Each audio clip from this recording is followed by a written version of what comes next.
Before we start the show, I want to say a disclaimer. This is a dive into an illegal aspect of the game. Do not bot in Final Fantasy XIV. You can get banned. You have been warned. Have you ever felt very bored gathering as a botanist or a miner? Falling asleep while running the same dungeon for the 40th time? Trying to find the piece of glamour that is just not dropping? What about crafting? You're just pressing the same macro over and over and over and over. For people who are willing to skirt the law, there's a solution to this boredom: botting. With the right one, you can let the bot do the grinding for you while you do something else more interesting, like watching Netflix or playing another game, or anything else. These are the different communities of Final Fantasy XIV. My name is Fina Braveheart. This is Tales from PF.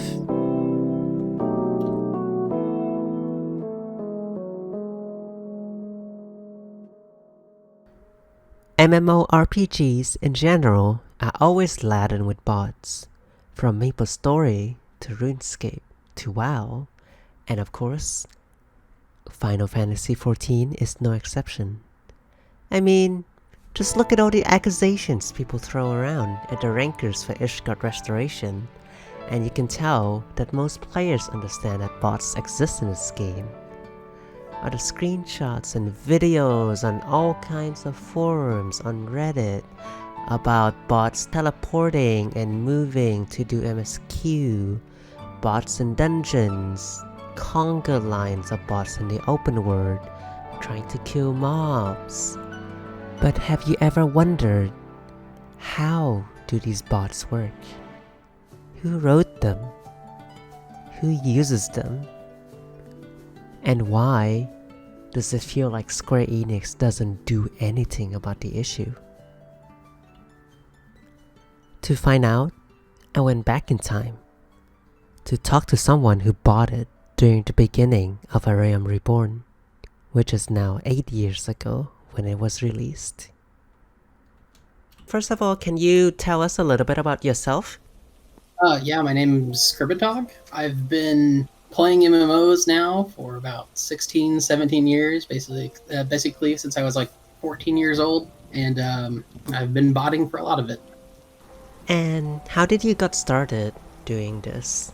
So, I got started way back in the Diablo 2 days, but I wasn't like really big into it in Diablo 2. What really got me started actually was my best friend and my roommate. He got tired of World of Warcraft at some point and he started botting. And it bothered me that he was getting an advantage from botting. So I actually reported him and he never got banned. And I decided, you know what? If they care so little that someone can blatantly bot while someone's reporting them, he wasn't my best friend at the time, then screw it. I'm going to do it too. If you can't beat him, join him. And I've been doing it ever since. Scrybatog would play a game, get tired of it, and then start botting.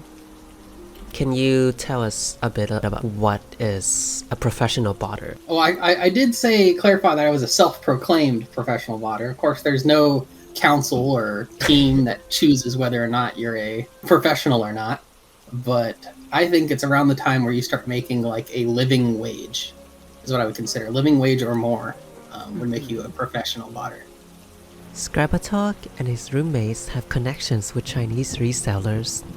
These resellers would buy gold from people like Scrybatog and then sell it on a website to the people who need a little bit of extra cash in the game.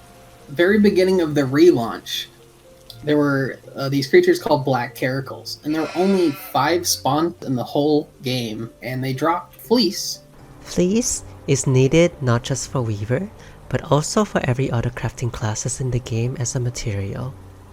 Crafting classes tends to require a little bit of materials from other crafting classes.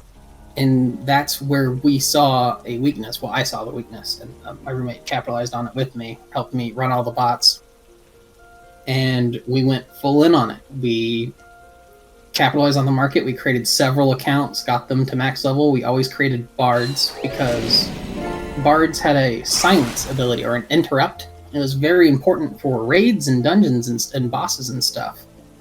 And a mechanic to this interrupt was that the server would prioritize the packet that had the interrupt in it to make sure that you didn't get screwed and you didn't miss your interrupt because of latency or something like that. So the interrupt spell for bards is actually on the very highest tier of priority for the servers to process.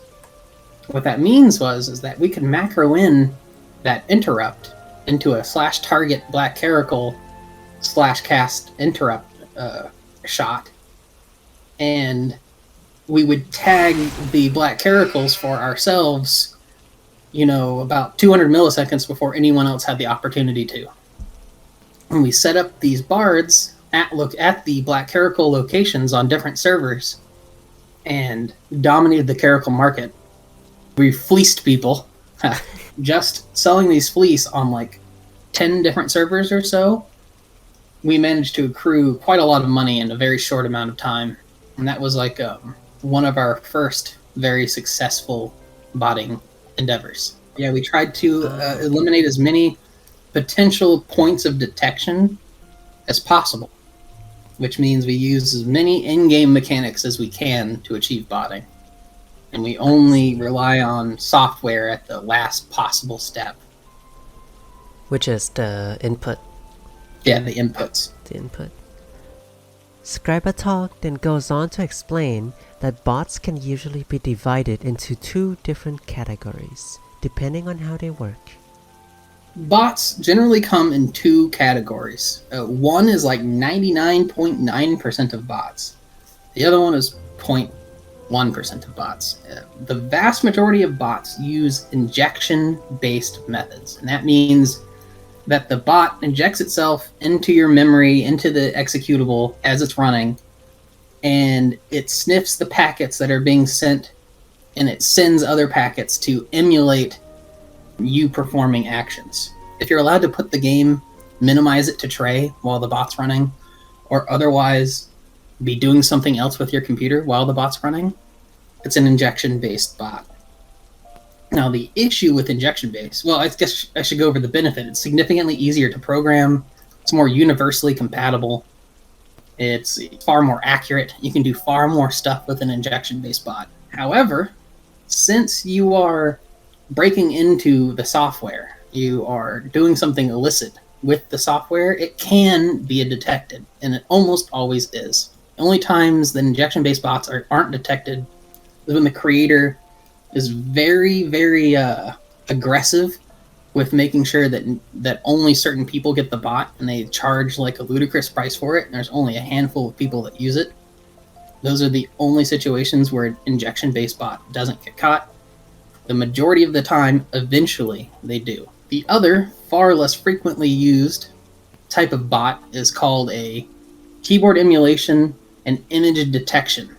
And what these bots do is they look at the actual stuff that's happening on your screen, and they physically move your mouse and your keyboard around. No, well, not physically in the real world, but they actually move your mouse around and actually send the inputs as though you were using your mouse and your keyboard. So you can't use your computer for anything else because your mouse is moving around and clicking on things on your screen. This type of bot is much harder to detect. In fact, he claims that it is almost universally uncatchable. Since you are just sending inputs, especially if you add in random weights, which we do, of course, as long as a human being doesn't a human being GM doesn't show up and watch you doing this for a large amount of time to prove that you're automating, you can't be caught. There's no automated way to catch someone using image detection and keyboard mouse emulation. I've never gotten banned because of a image detection and keyboard and mouse emulation bot before. Scrybatog and his roommate would have multiple machines, each running multiple instances of Windows, all running this image detection based software. So, how much did it ended up costing you to like buy all the hard equipment to? Well, it depends on the game. For Final Fantasy XIV, it ended up being about $5,000 US dollars in total, where we bought a whole bunch of computers and we decided to actually go in all in on this. Do you feel like you still play games after you started this whole botting business up? Does botting change the way that you play the game or anything like that? Botting kind of kills my fun for the game. It's when it turns it into a job, I don't enjoy it anymore. So that is kind of the death of my entertainment value in the game, for sure. For Final Fantasy XIV, have you ever been stopped by the devs at all? Did they had any server-side checks or any metrics to see if anything was suspicious? When the GMs did contact us, we had a good argument. We were saying that, and this is totally feasibly possible, we could have been doing this. The argument that we used was that I have bound a macro, very simple macro, /target, black caracal, /cast interrupt, /cast auto attack. The argument was that we had that bound to the A button and on a controller, and we had a controller plugged in. We were just watching shows on our TV while mashing the A button on our controller. So we had a legitimate argument for our actions. So we never actually got banned. And how much did you make from Final Fantasy XIV? Final Fantasy XIV was mainly my investment. Like, I'm the one that put the money in and did most of the work.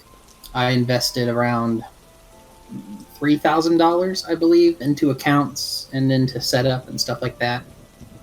And by the time that we didn't even feel like spending the time to keep the bots running, and we just stopped and we sold a bunch of the accounts off and called it a day. And at that point in time, we were in the very low triple digits of profit. So like $100, $200? So it was somewhere in between $100,000 and $150,000.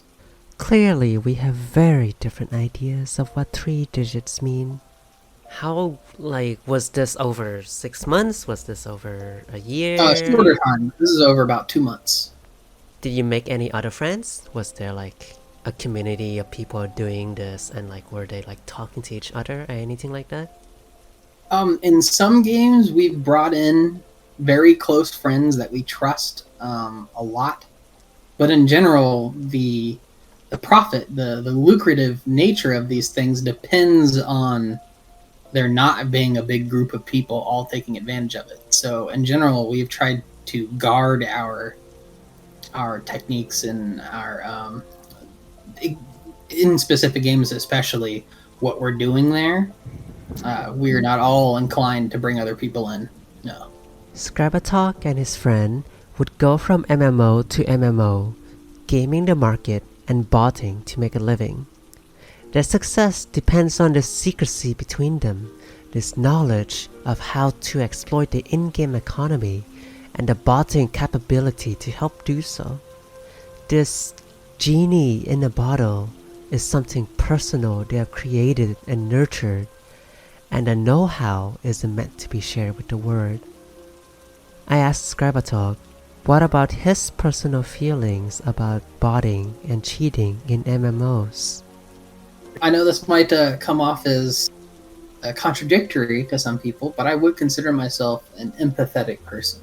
And I understand that when I buy, especially like during the fleece, the black caracal situation, scenarios like that, obviously exploiting the economy in that way causes a negative experience for the consumers of that game. So my choice, of course, would to not be to cause other people to have a negative experience.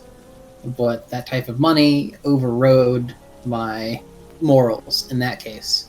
Everybody has a price, I'd like to believe, and mine was $120,000-ish in 2 months. In general, botting in many games the bots tend to do things that the players don't want to do anyways. They farm the most boring, most basic stuff because that's what the bots are easiest at doing. And in some games, not all, in some games, bots can actually be an advantage if they're doing a task that literally no one wants to do ever. However, the majority of the time, that's not the case. I like to think of botting or just cheaters being allowed to do what they do and get away with it, because botting is a form of cheating. Every cheater that gets away with something takes a little of the heart out of a game. It's like taking from the heartwood of a tree. If you do it over and over and over again, eventually the tree dies. It's the same with the game. If the game's integrity is ruined too much from too many people cheating, it ruins the integrity, the feel, the je ne sais quoi, the special sauce of a game gets ruined if too many people are being allowed to cheat. The ideal world, the ideal game is a game where people aren't allowed to bot. I would love for a MMO developer to come out with a game that bans me immediately the second I try to do anything that's exploitative. What I really want is universal fairness. I want a game that can't be cheated or that has enough oversight that cheaters are caught. That's always bothered me. Like I told you why I started botting. It's because my friend was cheating and getting away with it, and it pissed me off. Pardon my French there. However, that isn't reality. Reality is that I've got rent I have to pay, and if I see something that's heavily exploitable in a game for profit in real life, I'm going to take advantage of it. These days, Scrybatog is playing WoW Classic. He and his roommate are enjoying the launch of Burning Crusade massively, for it is a game very dear to his heart. No botting, just playing the game, having a good time. Special thanks to Scrybatog for coming on the podcast to talk to me about his ventures. This show is made by me, your Moogle male that has 1 million gil in it, Fina Braveheart. Music is provided by Jackson Nautilus. Bard sound effects are provided by Mythical. Leafy's and Brass makes the ship run even when oil is short. Please give me your thoughts and comments on the show. I'd love to hear from you guys. You can find me on Twitter and Twitch at FinaBrave. And even though sometimes you really think about trading that bot so the script gets messed up and they can't do what it's supposed to do, you know that you can't do that because you might get reported for obstructing gameplay. This is Tales from PF.